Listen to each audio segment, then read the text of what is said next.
You may have heard about the Quran's idea of paradise being 72 virgins, and I promise I will come back to those virgins. But in fact, here in the Northwest, we're living very close to the real Quranic idea of paradise, defined 36 times as gardens watered by running streams.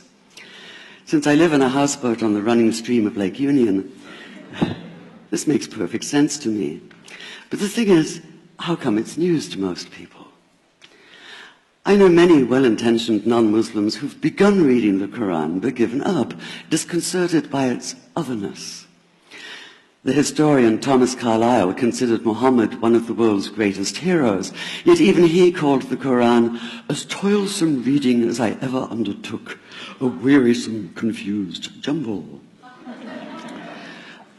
Part of the problem, I think, is that we imagine that the Quran can be read as we usually read a book, as though we can curl up with it on a rainy afternoon with a bowl of popcorn within reach, as though God, and the Quran is entirely in the voice of God speaking to Muhammad, were just another author on the bestseller list.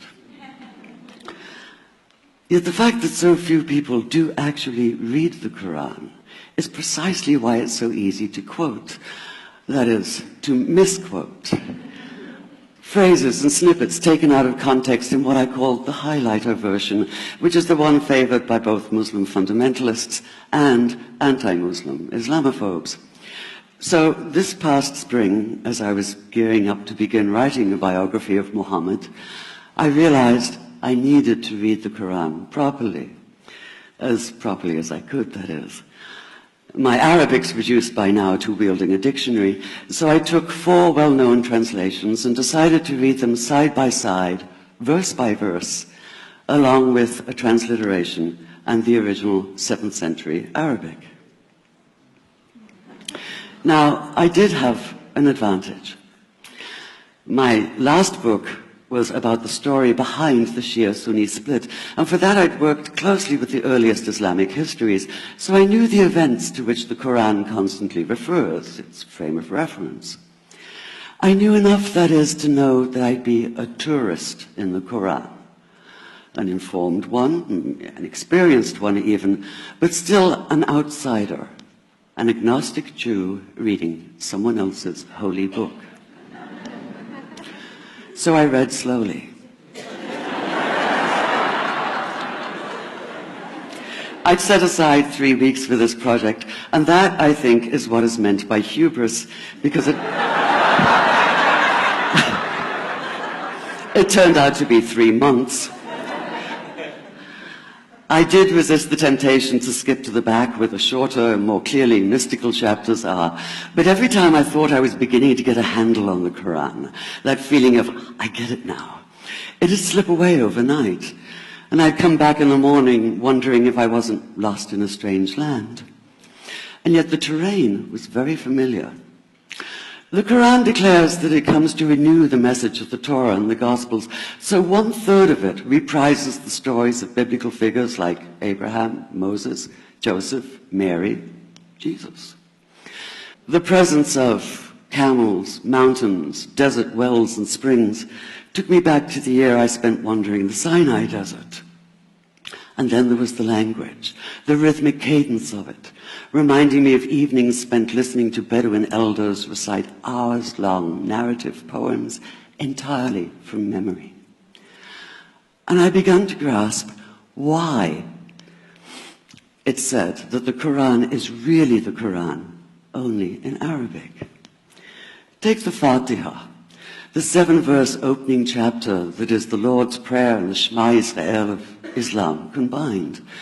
It's just 29 words in Arabic, but anywhere from 65 to 72 in translation. And yet the more you add, the more seems to go missing. The Arabic has an incantatory, almost hypnotic quality that begs to be heard rather than read, felt more than analyzed. It wants to be chanted out loud, to sound its music in the ear and on the tongue. So the Quran in English is a kind of shadow of itself, or as Arthur Arbery called his version, an interpretation. But all is not lost in translation.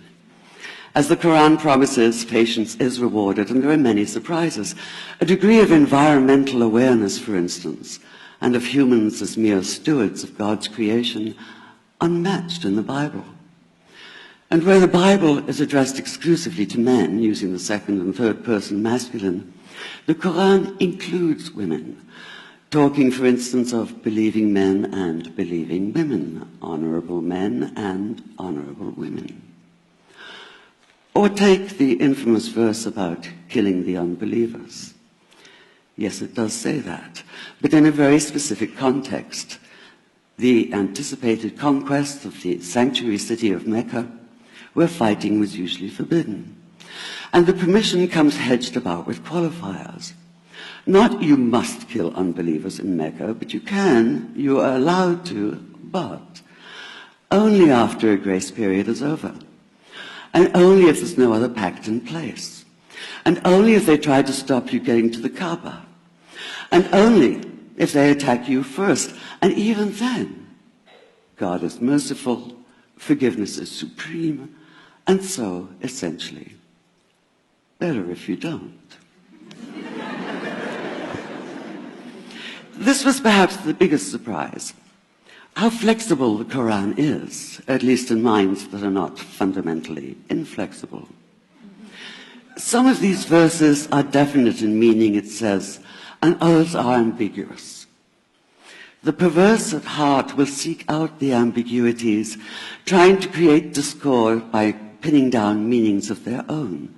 Only God knows the true meaning. The phrase, God is subtle, appears again and again. And indeed, the whole of the Quran is far more subtle than most of us have been led to believe, as in, for instance, that little matter of virgins and paradise. Old-fashioned Orientalism comes into play here. The word used 4 times is huris, rendered as dark-eyed maidens with swelling breasts, or as fair, high-bosomed virgins. Yet all there is in the original Arabic is that one word, huris.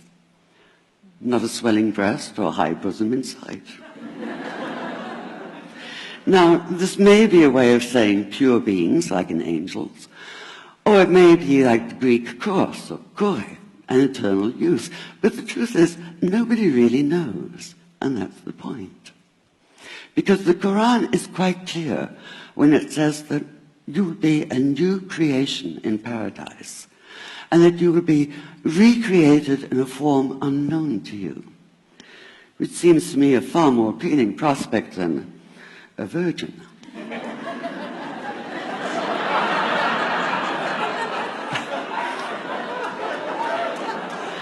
And that number 72 never appears. There are no 72 virgins in the Quran. That idea only came into being 300 years later, and most Islamic scholars see it as the equivalent of people with wings sitting on clouds and strumming harps. Paradise is quite the opposite. It's not virginity, it's fecundity, it's plenty, it's gardens watered by running streams.